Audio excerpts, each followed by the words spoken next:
সোমবারে ঈশার নামাজের পরে কেউ যদি এই দোয়াটি 100 বার পরে আল্লাহর কাছে কোনো কিছু চায়, আল্লাহ রাব্বুল আলামিন তাকে সাথে সাথে দিয়ে দিবেন। আল্লাহর কসম করে বলছি, আপনার সকল অভাব দূর হয়ে যাবে, আপনার সকল ঋণ দূর হয়ে যাবে, আপনি সকল মনের আশাগুলো কবুল হয়ে যাবে ইনশাআল্লাহ। কেউ যদি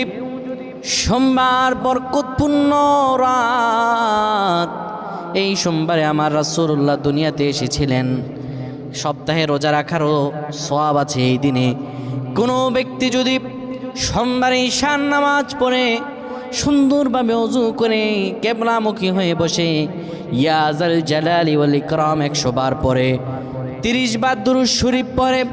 3 বার সূরা ইখলাস পড়ে, 3 বার সূরা ফালাক, 3 বার সূরা নাস পড়ে, 10 বার দুরূদ শরীফ পড়ে, আল্লাহর কাছে কোনো দোয়া করে, আমার রব্বুল আলামিনের কাছে দোয়া করতে দেরি হবে, কিন্তু আমার রব আল্লাহ রব্বুল আলামিন দোয়া কবুল করতে দেরি করবেন।